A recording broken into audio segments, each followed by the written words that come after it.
You're listening to a bonus episode from Ireland on the Fly, the podcast about the people and places of fly fishing in Ireland.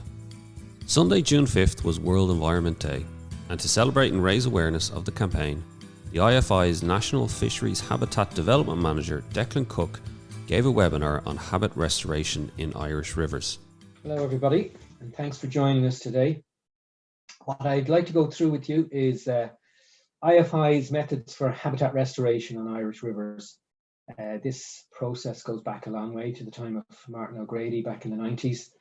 And what I'll be dealing with really is our take on it, what we're doing nowadays in terms of river habitat restoration. And I'd draw your attention initially to this quote that I got from Shields back in 2003. River habitat restoration is the return of a degraded stream ecosystem to a close approximation of its remaining natural potential. In other words, we don't really expect to return a river to exactly the way it was before human intervention. We won't really be in a position to do that, and I'll explain all the reasons for that through the presentation. But what we're trying to do is help rivers restore themselves within the constraints of the modern landscape, if you like. And this picture I've chosen on the left is it's a channel that we did some work on back in the late 1990s. We put in various structures that you can't even see today. There are still remnants of them there. This is a V-notch weir that was put in. And some of the material we used to build structures has actually been dispersed downstream and is now functioning as part of the ecosystem in its own right. So even though some of the material that was put in is not actually there in the form that it was originally intended, it's still part of the ecosystem, and it's helping to create local scour and develop little pockets of habitat throughout the river channel. You can see that even though this river looks reasonably natural, it has been modified in the past. You can see how deeply incised it is when you look at the surrounding level, the level of the surrounding land. But the riparian area has been allowed to revegetate. There's quite a thick sward of flowering and plants and grasses. There's also some trees providing dappled shade here and there. So even though the river doesn't look exactly like it did when we went in and did the development or the restoration scheme, it is still functioning in the way you hoped it would, possibly even better, because we reintroduced those materials and because the river has had some heterogeneity reintroduced into its habitat. So to understand why and what we're doing, it's useful to consider how we have used our rivers up to now and what's happened to them since they were in their original state. We've impounded them mainly as to create water supplies for growing human populations, but also sometimes in some instances to produce electricity, hydroelectricity. Most of the rivers here in Ireland, and indeed all over Europe, most of their catchments lie within agricultural landscapes. And we've used the rivers to help us in our development of agriculture as we see it today. Unfortunately, rivers have often been used as a means of disposing of our waste, both our human biological waste and the sort of refuse that we produce as part of our day-to-day living. Thankfully, that's not as big an issue now, but I'm sure any of you who have ever been on river cleanups, for example, you will have seen this type of dumping and people casually using rivers as a way of getting rid of waste. But from the point of view of IFI, probably the most important use we need to consider is Ireland being such a wet country. Rivers have always been regarded as the best way to get rid of water. So water accumulates on lands, usually agricultural lands, and there's always been an imperative in Ireland to get rid of this water as quickly and efficiently as possible because there's a surfeit of it, really. And so we've drained, we've straightened, we've deepened our river channels, and we've essentially taken out anything in those river channels that cause friction, that will delay the conveyance of that water from the land. And that's what's really resulted in probably 80% of our rivers being degraded badly in a hydrological sense. And part of our remit under the Water Framework Directive is to restore this sort of good ecological status, at least good ecological status. And in the third cycle, hydromorphology, as in the shape of the river, how it physically performs, has become a consideration. So now, not only do we need to manage water quality, but we also need to start restoring and allowing river habitats to recover, so that they don't lose out in terms of hydromorphology, that we can score them high enough in terms of their habitat quality so that they will achieve good ecological status. So the outcomes from that abuse, well, overall, it's been a sort of a loss in biodiversity. And again, you can see in this picture, a lot of the normal natural material that you would find in a river that has a sufficient amount of energy, as this one does, you know, the boulders, the cobbles, the gravels, even the sort of bankside, the vegetation, you know, the mix of plant species that we would expect to see, they've all been removed to allow for this river to sort of convey the maximum amount of water at all times. So we've lost the ecosystem services that we normally would expect rivers to deliver for both for other plants and animals and for, you know, society generally. There's been a very obvious loss in fisheries productivity. You know, a lot of these catchments that would formerly have been highly productive salmonid fisheries have now sort of lost much of that productivity, and they're now really only surviving on a relatively considerably reduced stocks. So that then you know, confers a loss of amenity to, you know, local people. But I suppose the question that we're often asked is, can they recover? If we just fence them off and walk away, can we assume that they will recover their ecological status? Well, the answer to that, as far as I can best assess, is they can partially. It depends. It's not a simple yes or no answer. If a river has sufficient time and energy, but also it has a source of appropriate substrates, then yes, probably it can recover to something reasonably approximating its natural state. But if it has no source of substrate, as in the gravels and the cobbles and stone, if it's being cut in a way that doesn't allow it to erode and deliver or recruit those kinds of materials into the river, then probably it can't. And that's where we start to consider that intervention is often required.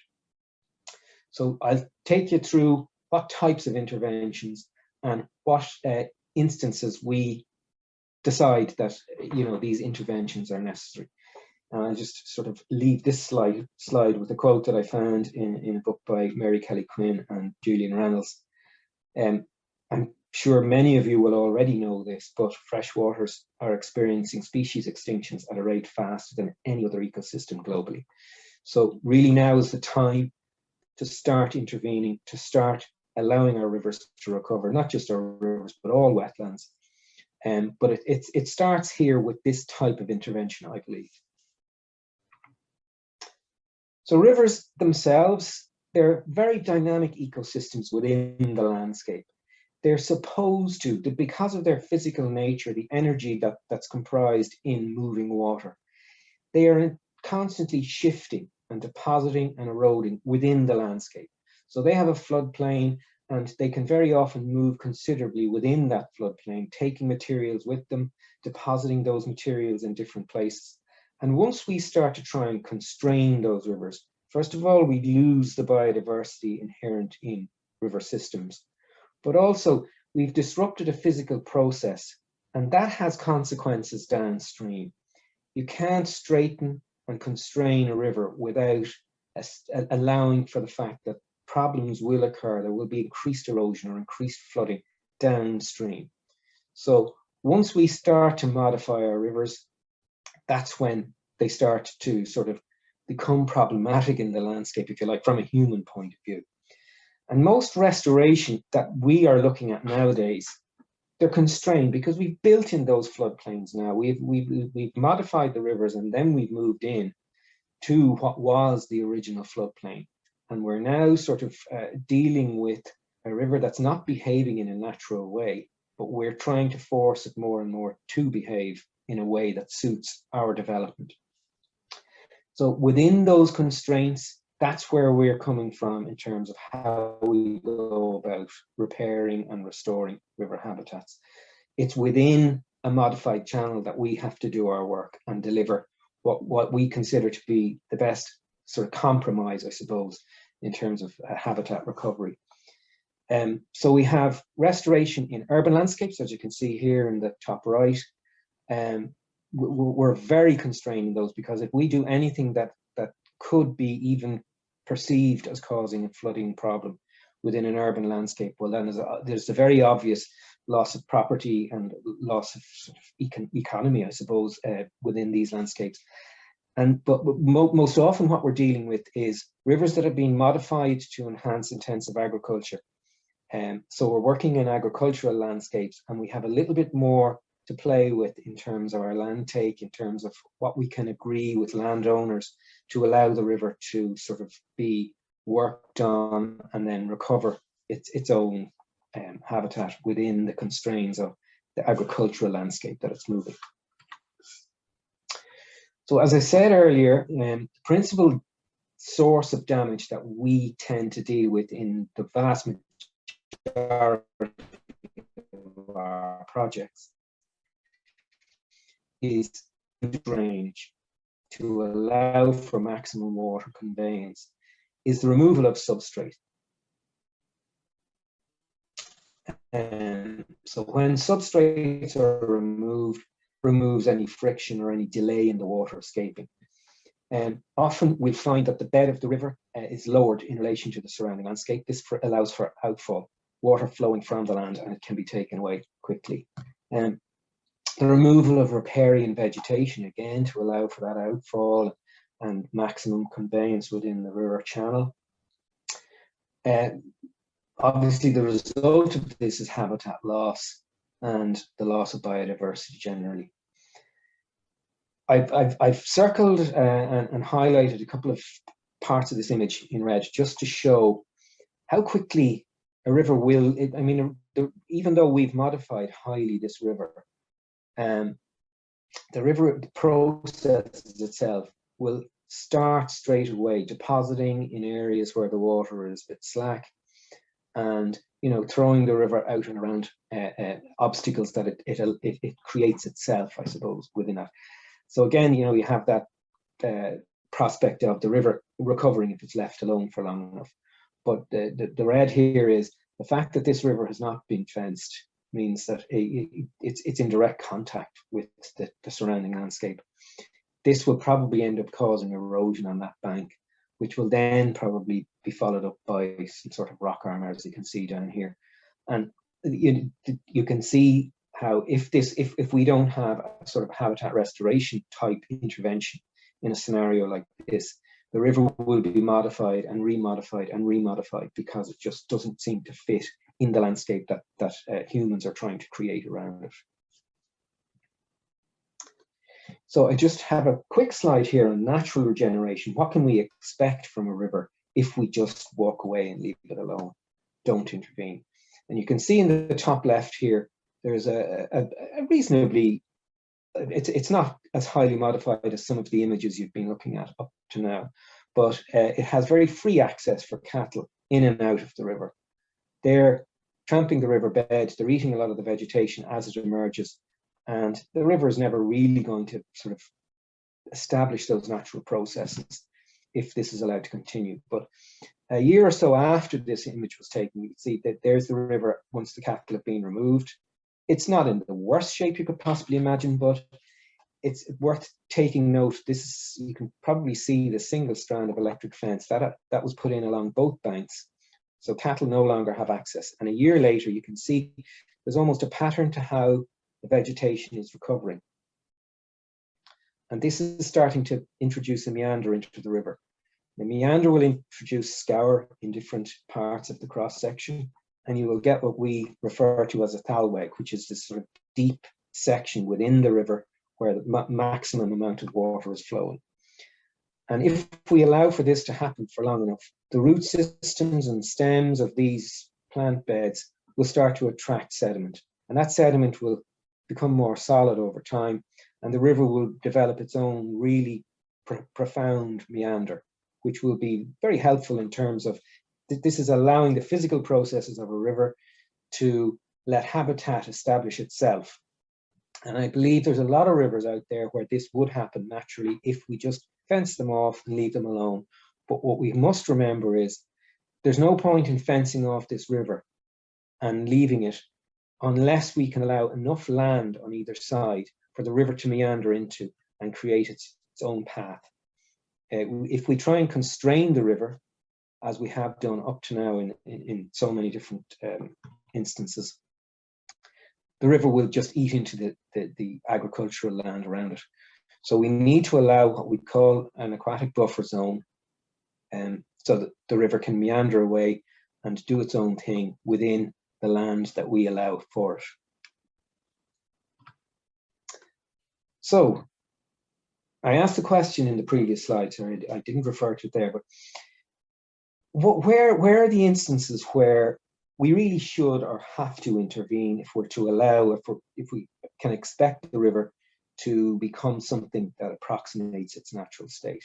And in some cases, like the previous slide, we can maybe just fence it off and walk away and allow for it to do that itself.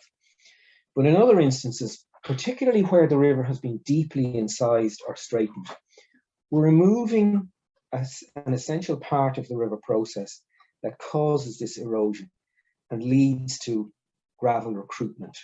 Gravel, I use that term loosely. Gravel recruitment really can refer to any kind of natural bed material that you would expect to see in a river. You can see here the river is sort of eroding away at a bank, which most landowners don't want to see.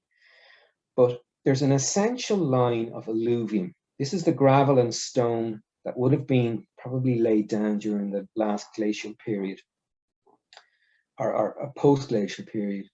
And once we remove the river from that source of gravel recruitment, then we're in a situation where the river won't really be able to recover to anything approximating its natural state. So in instances like that, where there is no source of gravel in a reach of river, we usually reintroduce the gravel itself. Now, hopefully we can source that gravel from somewhere very nearby, so it's the same type of gravel that would naturally be found in that particular watercourse. So you can see in the picture below, there's a river that's been artificially straightened, I suppose. It's been cut below, it's quite deeply incised, so it's been cut below the line of alluvium where that gravel source is. And we feel the need here to intervene by reintroducing that material that it no longer has access to. Also, it's probably worth making the point that when we consider the other species, not just fish, that are part of this ecosystem, they all benefit from the substrate that would naturally be there. And I'll talk about that a little bit more as we go forward. The other way we've modified, if you cast your mind back to the second slide, the other way we've modified in a very profound sense our watercourses is we've impounded them. We've created weirs, barriers, bridges, all sorts of things that really, that the river can never recover to its natural state unless we address these. These are man-made structures put into the river that are affecting ecological continuity. That is the free movement of species up and down the watercourse in a way that they would naturally do. So one of the key factors in deciding whether or not we will carry out a restoration program, or indeed whether the restoration program itself has to include an element of barrier removal, will be the nature of a barrier, whereabouts in the catchment it is, how much of a barrier it is. Is it a partial barrier, as in this badly constructed bridge, or is it a complete barrier like this weir that was built? So one of the ways we can address that is by removing the barrier entirely, although that's usually fraught with all sorts of problems because, you know, certain developments become established along river banks on the basis of a barrier that may have been constructed several hundred years ago. And if we remove that, we remove a lot of the functionality of those developments. But also, you know, if we are to leave the barrier as it is, what is the most appropriate way to make access to the various species that need it up and down the river corridor? So we can introduce fish passes, but they don't always work for all the species that we're concerned with. But we can also design fish passes that do cater for a variety of different species. So we need to decide what the best fit option is in each case on a case-by-case basis. But the ultimate goal is to restore that continuity in an ecological sense for species up and down the river. So when we are considering whether or not we will carry out a restoration plan, and if the plan is necessary and if it's desirable, we'll consider a number of different issues.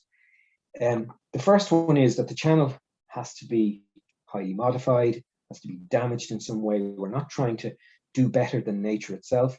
So really we're trying to redress damage that was done by humans. And it starts with the RBD field staff, the people on the ground, the fishery officers and development officers that would be in regular contact with these streams and rivers. They'd be observing fish, they'd be often carrying out fish surveys, and they would have a very good understanding of what the context of each watercourse is within the wider catchment. So they would carry out a routine survey. And this is where we sort of introduced it's abbreviated RAT, but it's the River Habitat Assessment Technique. And it's a sort of an agreed technique that's recognized on a European-wide scale. And it assesses, you know, how much hydrological damage has been done in a river. But essentially what it's a measure of is how far has a given river been removed from its natural state? How far has it departed? And that takes into account the riparian area, the land use in the immediate vicinity of the channel, the structure of the river in its own channel, the condition of the substrate, the condition of the water, you know, the quality of the water. All those things are taken into account and they're scored. And we then have a score that we can sort of assign to each reach in each river and decide on the basis of that score how appropriate it is for us to intervene or how necessary it is for us to intervene with a restoration proposal or project. And we'd also do a certain amount of searching on our own databases to find out historically what fish stocks might have been in this river. How do they compare to the current fish stocks? And if there is some sort of habitat restoration we can bring about that would cause an improvement in those fish stocks.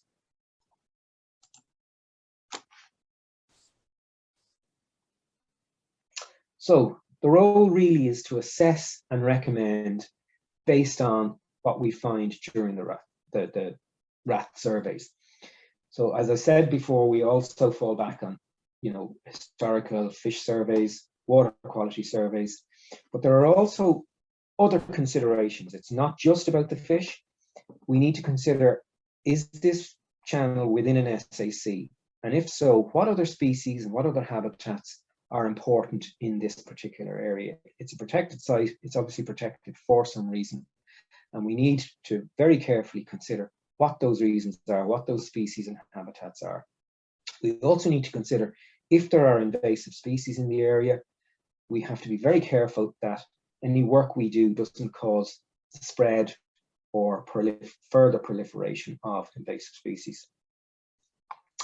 And once we've considered all that, we can then recommend a series of measures that we would hope will bring about ecological restoration, at least to some degree. And you can see here, I've sort of chosen these two very contrasting pictures.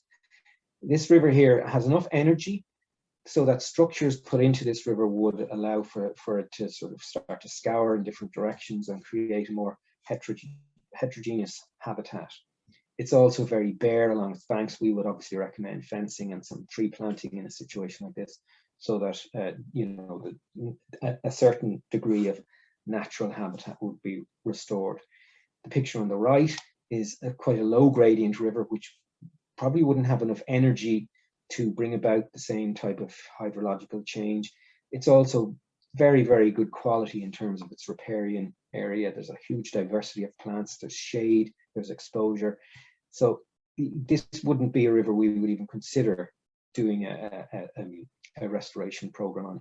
It's probably not as natural as it was the day that the glaciers retreated, but it's sufficiently good quality that we wouldn't consider the necessity for a restoration program, whereas the one on the left is obviously very modified, very compromised in terms of its habitat quality, and that's one we would be considering moving into, given the various constraints that might arise in terms of land ownership, in terms of other protected sites and species in the areas.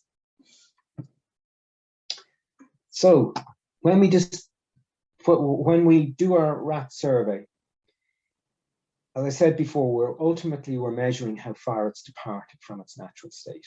And again, this picture is a very obvious recently drained channel where most of the substrate has been removed. You can see it piled up here on the bank.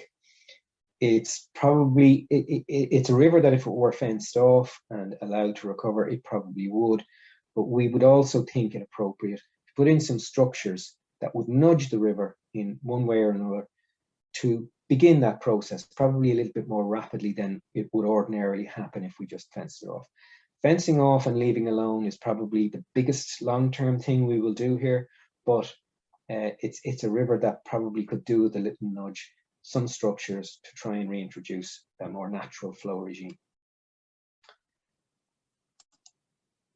So here's just an example of part of a survey sheet, the various things we're measuring, the length of the reach, the width, depth, gradient, you know, the percentage of each of the different types of gradients that are there, the habitat types in a hydrological sense, the in-stream vegetation that's already there, and the riparian vegetation.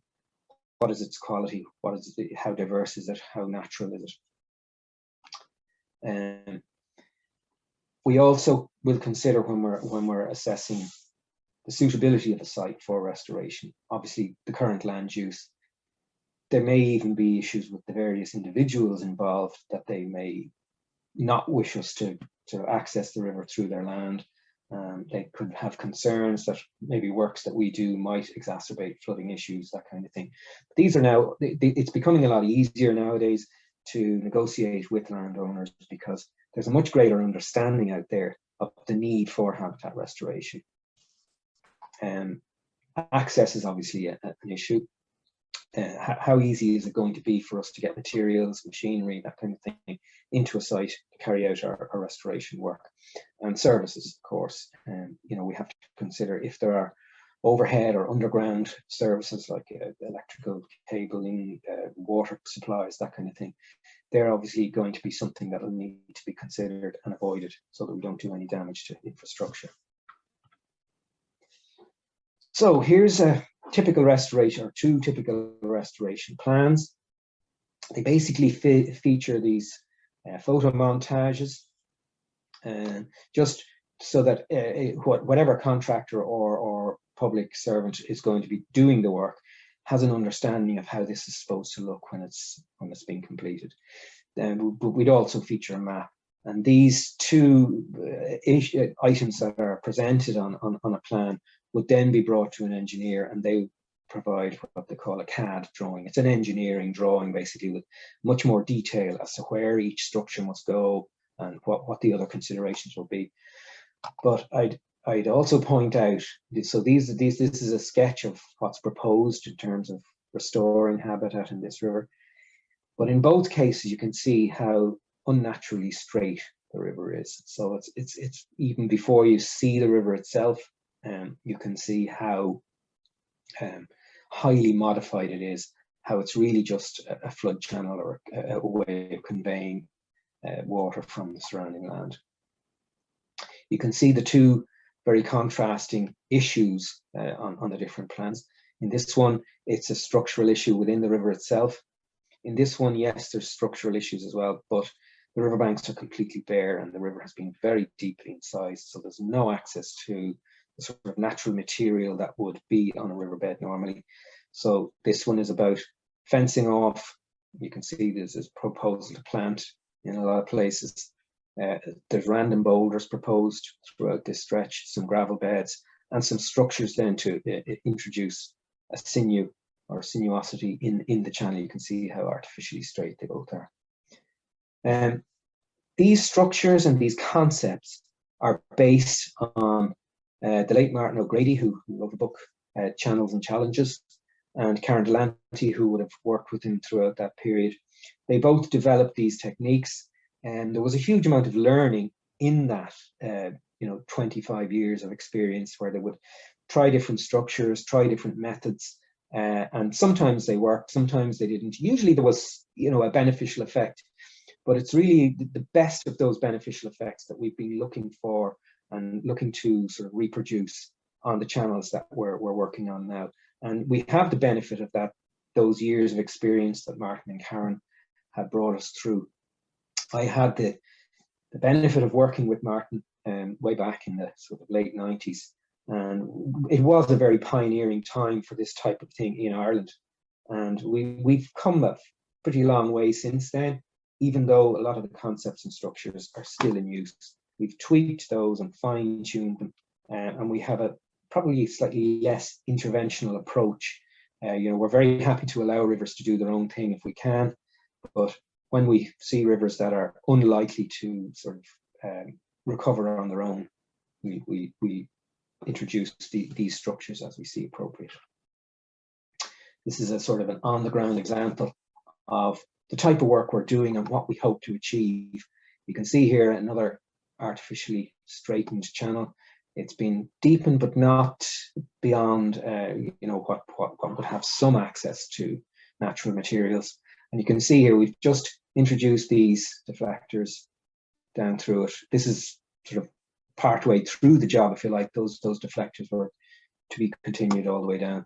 And you can see here we've got what we would hope to achieve in terms of a thalweg down more or less the centre, and the river will wind its way down through that now. It'll scour in some parts, it'll deposit in other parts, and it'll become a much more natural channel.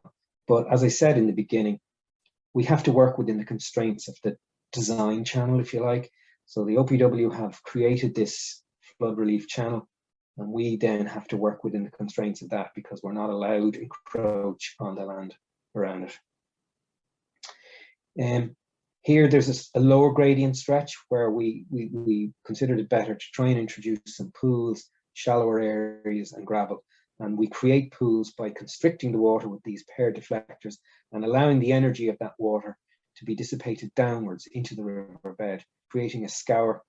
And once the energy starts to dissipate, water slows down, and there's an area at the back of this pool then, the downstream end of the pool, that will allow gravel to accumulate. So we have a sort of a spawning scenario there created, and we will repeat this down through the channel. Over the years, these structures will probably become degraded and maybe break up a little and probably fall apart, but we will have already created that scour, and the material that goes to make these up will still be part of the riverbed, and it'll allow for that habitat heterogeneity.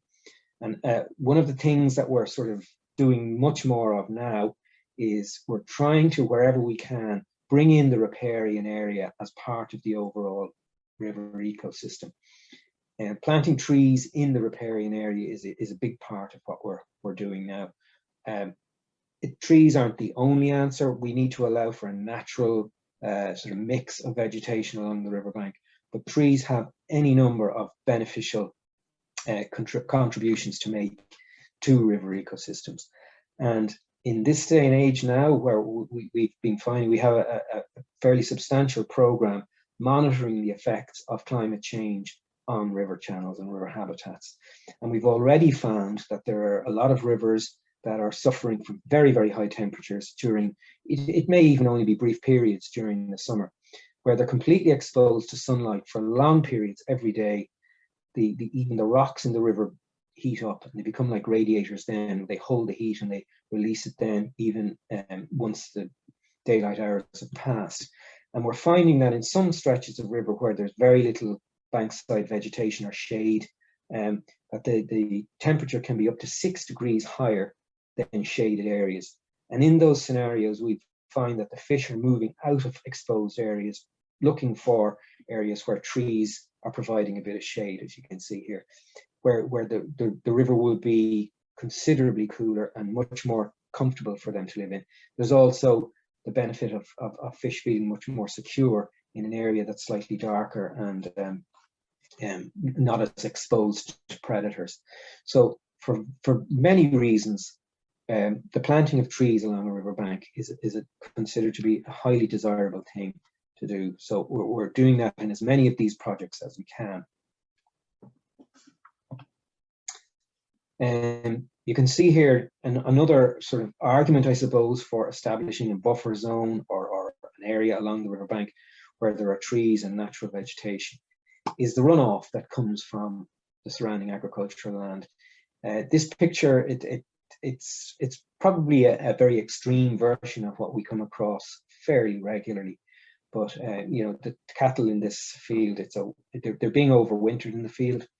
They have completely free access to the river channel itself, and the runoff from the surrounding land is just continuously entering the watercourse, and there's nothing there to filter it out or prevent that direct runoff. So wherever we can, we're helping landowners to fence off watercourses, not to allow animals to access it, to allow a proper vegetated buffer zone to become established. And this is done by the incorporation of these solar panel drinkers. So essentially the solar panel is connected to a pump. The pump then delivers water to a trough that's in the field, and there's no need for the cattle to access directly into the watercourse. This involves a huge amount of community liaison. Our officers on the ground, it's one of the first things they're looking for when they are walking these streams, where they see a bankside is degraded or the cattle have direct access. They're approaching landowners, asking them will they sort of work with them to establish these buffer zones and protect the watercourse. In terms of vegetation, just a very quick mention. What we're really looking for is a sort of mix. If there's too many trees, if we have this tunneling which excludes light entirely, then that can be problematic in itself. There's productivity issues, but the priority really would be any tree is better than no tree, if you like. So ideally what we'd hope to achieve is a mixed sward where you have grasses and flowering plants and that kind of thing, which are very important to biodiversity generally. But then you also have a mix of trees so that there is a certain amount of shade. The whole lot goes together to produce an aquatic buffer zone, or ABZ as we call it. So the mix of tree cover and various grasses and flowering plants is the ideal scenario. And bank protection is one of the issues that was very extensively dealt with in the early part of these restoration projects. You know, when we first started to approach drained channels and figure out ways of making the habitat better for all sorts of things, but mainly fish. Bank protection was considered to be one of the key elements that we could introduce. We have moved away from that now substantially, because we found that the traditional ways of shoring up banks led to more problems down the line. So, for example, there was a number of different issues arose. Sometimes we were covering these kind of clay banks because they were eroding with rock armor, or riprap as we called it at the time. And there were other species that actually rely on these banks, such as sand martins or kingfishers, or species like that, or species that rely on the river delivering a certain amount of sediment, like lamprey. And that was being cut off to these species.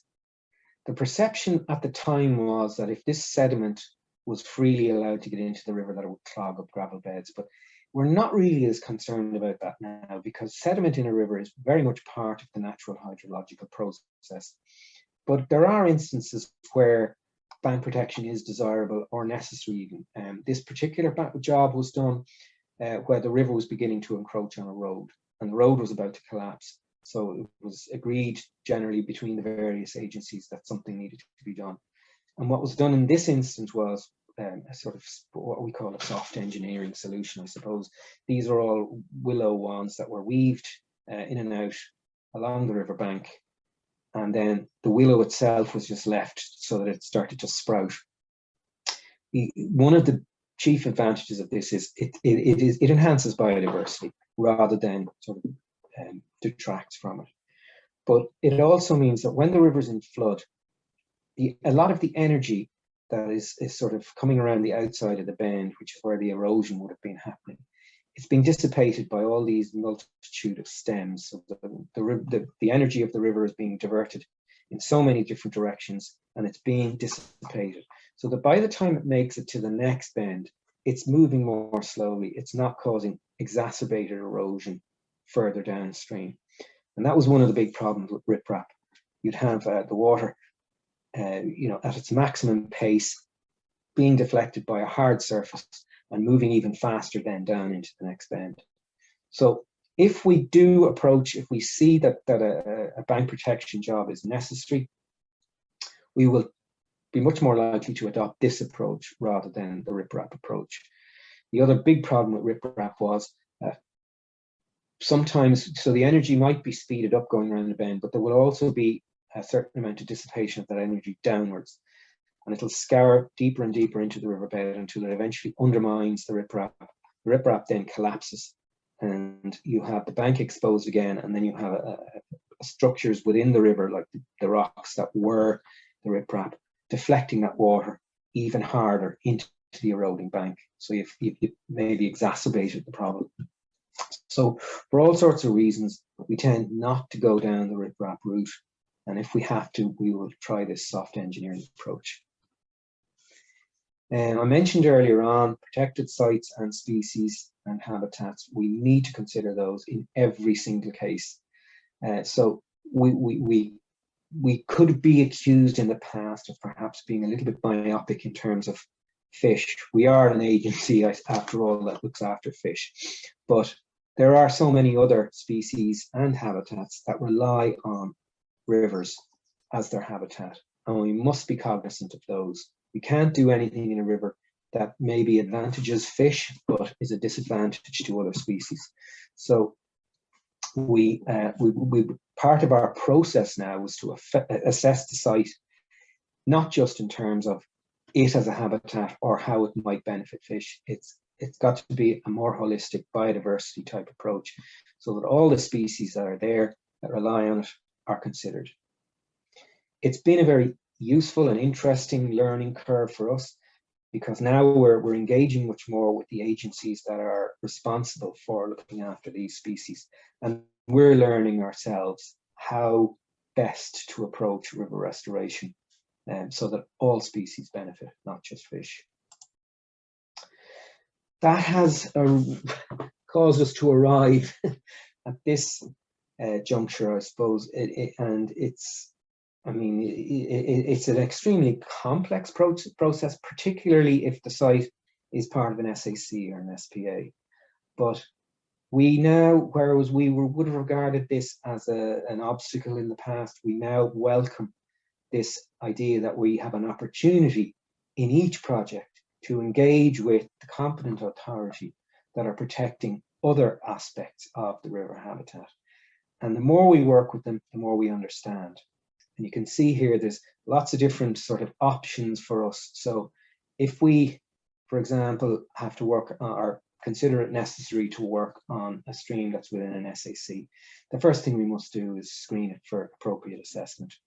And that then gives us a great insight into the other species that are there, how they use that habitat, what part they play in the overall ecosystem. Again, it's caused us to interact with the National Parks and Wildlife Service, for example, with the local authorities and with the OPW. And these interactions have, as I said, been a huge learning curve for us. So as I say, even though the process is more complicated, it is actually a welcome complication, because it means it gives us the confidence to know that when we complete a restoration program, that everything is benefiting. We haven't impacted on one thing at the expense of or benefited fish at the expense of something else. That holistic approach can only really be achieved when we go through this process. So finally, just to sum up, our approach to river habitat restoration is to assess where and when interventions are appropriate. If nature's going to do it anyway, we walk away. If it's in a state where we feel we can't really make it any better, we walk away. There may be one or two other instances where the sensitivity of a stream in the context of a protected site is such that we may just not be able to. For example, if the working in a river might have an impact on freshwater pearl mussel, which are highly sensitive and must be protected as a priority, then maybe we'll just walk away from those kind of scenarios as well. We have to consider all species and habitats before we move in and try and restore a river. And we need to try and add suitable material where sources of that material have been cut off due to the nature of the drainage scheme or whatever it was that damaged that habitat in the first place. What we really want to do is restore as best we can, allow the river to start behaving in a natural way, so it will be part of that restoration process. But then once that program is finished, we must protect. We must fence off wherever possible or wherever appropriate, and allow the river to do its thing within the confines of that new fencing barrier that we put up. But the ongoing protection of the work that we do is a critical part of this process. And then we want to monitor, just find out going forward, is what we're doing working?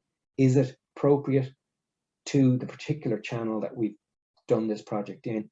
And if not, then we'll know better in the future where we maybe went wrong in some projects or where we could have made them better. So the monitoring, again, is another critical element of this process. So that's it from me. I hope you enjoyed the presentation, and I'm more than happy to answer any questions or queries if anybody has them. Thank you. Thank you very much, Declan, and thank you to everybody for joining. There's an opportunity to type in any questions there in the Q&A at the bottom of the screen if anybody wants to. And there's just one question in at the moment, Declan. It says, you mentioned about it being easier to get landowner permission to do work. Do you think it's easy to convince where work cannot be done? Or do you have any tips on how to convince where work cannot be done? For example, with the Tidy Town group. Oh yes, okay, I understand that. I suppose it's a relatively new thing, because public engagement with this process is a relatively new thing. I mean, we've certainly, I have experience of working with tidy towns, and in fact, you know, there are requests coming into us from time to time from tidy towns to sort of improve their local river.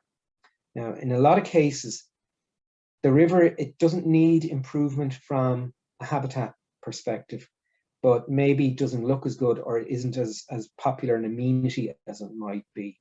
So it's probably more appropriate to go down the route of river enhancement or habitat enhancement through a different agency, like the local authority, for example, and they might create walkways or plant, you know, trees, plant, you know, flowers or whatever along a river.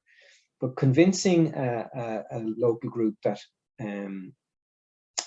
this type of habitat restoration is not appropriate for the channel they have in mind, it's not so hard. No, I mean, we haven't really had problems so long as we have alternative suggestions for them. Now, there's a river in particular that I was asked to look at, and the habitat in stream, the conditions, the water quality, and that were really quite good. But there was a problem with the local community who wanted to sort of, they wanted access to the river, I suppose. They are popular amenities, even just for walking along, looking at, you know, receiving some sort of feedback from nature, if you like.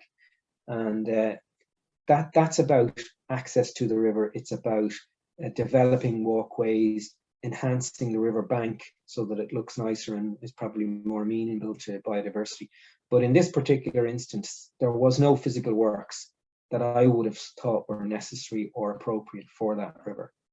So, but we don't seem to have had a problem convincing the local community of that, because we were able to offer them an explanation as to why we wouldn't think it's appropriate to go in, and also an alternative that they could maybe deal with their local authority to make almost like a parkland situation along by the river. Perfect. Another question: if you would like an area of river considered for habitat restoration, who can you contact? Contact us, the projects office within IFI. Okay. You probably have a number there or something, right? Yeah. But yeah, we have a number of projects that come to us every year from. It's very often it's angling clubs, but sometimes it's landowners, sometimes it's community groups, and they see the river as being degraded, and our job really is to go out, assess, see whether or not our methodologies could help, could create a better habitat for fish and other river species. Okay, this is contact the project office, and come to us with a proposal that you know there's a stretch of river that you think could do it work. Okay. We'll tell you what. Another one in here, Declan. It's from a landowner. I've been restricting legacy cattle access on my farm and monitoring the water quality since March 2020. I've probably used the leave alone approach, just fencing off and installing buffer zones, but I wish I had other methods I could adopt or hope to learn in IFI. My buffer zone is probably 2 meters at the lower stream on the farm, for instance. Could I extend this or plant vegetation, and what type works on riparian zones? Well, that's great. Delighted to hear it. Yeah, I mean, if you were prepared to allow for more than 2 meters, the bigger the better. You know, a river will thrive the more natural the buffer zone, and a lot of the time it's about leaving buffer zone alone. If there's no trees at all, it'll take a long time for trees to seed into it. So yes, you could definitely consider planting. There is a riparian measure within the Native Woodland Scheme. This is the Forest Service have a scheme called the Native Woodland Scheme. And the riparian measure allows for diffuse planting of natural species along the bank. So you have that mix of grasses and flowering plants and trees. So you get all the benefits of all the different plant types, and you would get a premium for that. It's like a forestry grant or whatever. So you would need to contact your local Forest Service inspector and ask if he would think it's appropriate to bring that riparian buffer zone into the Native Woodland Scheme. There is a minimum hectarage which they will accept. So it depends on what length of stream you have and what width of a buffer zone you're prepared to allow. But definitely there are options there, particularly now.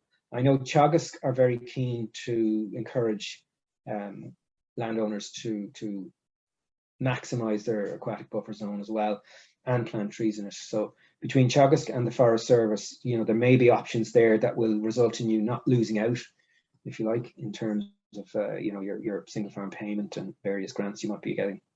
Okay. There's another question. I'm going to break it into two. How reliant are works on landowner cooperation? If a river or surrounding land is being used in a way that is detrimental to ecology or hydrology, is this still dependent on cooperation? Yes, I suppose it is, to an extent. Like, under the good agricultural and environmental conditions, farmers are supposed to allow an aquatic buffer zone, but in a lot of cases, they're just not really that conscious of this particular element, and they're not really being told about it enough. So yes, there are areas where the use of the land is impacting on the ecology of the river. It's an issue that I think people would need to really address through their local agricultural inspectors or Teagasc, because they will advise on what you have to do. We're finding we get a lot of applications now from landowners who have been told recently that they need to fence off a watercourse, particularly if they're availing of the nitrates derogation. There's an obligation to fence off watercourses in a lot of those instances. So, and they haven't. And maybe they're looking for a grant to see if they can avoid having to pay for it themselves. We're happy to throw money at it if we have it, but in a lot of instances, we need to prioritize whatever money we have to sort of physical works and restoration projects. The fencing off, if it's something that a landowner is going to be obliged to do, we normally leave them to do it themselves. But we can help. I mean, I'm not saying if it's something we all want to see, and landowners want to see it as well. So if we can help, we will. But it's probably more appropriate to go down the route of talking to your local agricultural advisor and seeing what grants might be available to. The aquatic buffer zone really is the big thing nowadays. To try and protect watercourses. Okay, the next two questions are in relation to drainage. The first one is, how successful were drainage schemes in meeting their own aims? Are there mutually beneficial aspects to this work for land use and habitat? And is there education for these for landowners? That's a big question. I personally don't believe that they succeeded in drying out land in a lot of places, but the sacrifice really, I suppose, was that watercourses in most of these instances were very badly damaged, and their productivity would have been severely limited. So while on the one hand they achieved what they set out to achieve on a local basis, a lot of habitat damage was done, and we're trying to partially address that now. But one of the big problems with these drainage schemes would have been if, for example, the Shannon is the classic example of it now. So most of the main tributaries on the Shannon were drained right up to the smallest streams and land drains and stuff. So they're delivering water from the land like they were supposed to as quickly as possible. But because the Shannon itself was never drained, all this water is coming rapidly down into the main Shannon basin, and it has nowhere to go. And it's causing huge flooding in other parts of the Shannon catchment. And unfortunately, those drainage schemes, they keep going. The maintenance keeps going. There doesn't seem to have been a general acknowledgement that what's benefiting one local area is causing problems in another area. And there are alternatives, but they're not as simple and they're not as widely accepted. So, for example, the idea that you allow certain lands to flood. So when you get this big inundation within a part of a catchment, rather than getting it all out of there and causing problems downstream, you allow certain low-lying areas to take the worst, the peak out of that flood, if you like. Let the land flood, slow down the flows so that they're delivered in a more gradual way to the bigger parts of the catchment downstream, and they don't cause the same level of flooding. There's a lot of work going on in parts of the UK now to do with the sort of planting of protective forests, they call them. So land that isn't being intensively used for agriculture, if it's somewhere in the catchment that can provide this flood relief service to the community, they're actually planting them with trees and allowing them deliberately to flood when you get these peak flows. And they're taking the sting out of a lot of these floods downstream. It's something I'd love to see rolled out in Ireland more, but we're currently where we're at is, we have the legacy of these drainage schemes. They are being maintained. There's a statutory obligation within the OPW to maintain the schemes that they originally did in the 40s and 50s and 60s. So we're not there yet. We're a good way off. But I know that there is a lot of interest in this in the cutaway bogs in the Midlands, because they're not being used anymore by Bord na Móna. There's a lot of consideration being given to whether or not we can link these up to watercourses within catchments and use them then as flood attenuation kind of areas. Okay, we'll just take the last question now. The last question is, at what level of tunnelling would you consider actions to take place? It would depend really on the width of the channel, the orientation of the channel. So if it's north-south, it would only be getting sunlight for those few hours a day as the sun is sort of passing over that axis. But if it's an east-west kind of an axis or thereabouts, it would be potentially getting sunlight all day long.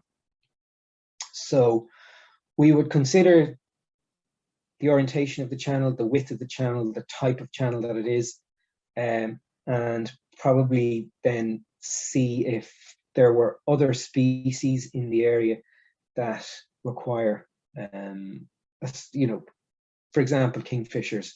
They need low-hanging branches to perch on and feed off and that kind of thing. So yes, we would consider going in and pruning if a channel is very heavily overgrown, but we would be very careful in the level of pruning that we would do. We'd rather see it done by hand, if at all possible, than by machines dragging trees out from up on the bank, because that's going to sort of damage the integrity of the bank and possibly lead to instability within the catchment. But yeah, it would be, if it's not entirely tunneled, we wouldn't intervene unless there was some other good reason to. Okay, we'll leave it at that, Declan. Just to say thanks to everybody again for joining. There's a lot of interest in this, and I see from the questions coming in, there's a lot of interest to learn more. So if anybody wants to pop an email, on what they'd like covered, maybe in detail, there seems to be a lot of interest in the actual physical works themselves and the methods. So maybe another discussion on that might be worth it. So that's it then. Yeah, thank you. Thanks, everybody. Thanks, everybody. You've been listening to a bonus episode from Ireland on the Fly with the IFI's Declan Cooke giving a webinar on habitat restoration in Irish rivers as part of World Environment Day. Don't forget to rate, review and follow the Ireland on the Fly podcast on Apple, Spotify or wherever you get your podcasts from. Plus you can keep up to date on IrelandOnTheFly.com as well as on Instagram, and myself and Tom will be back with another episode about the people and places of fly fishing in Ireland.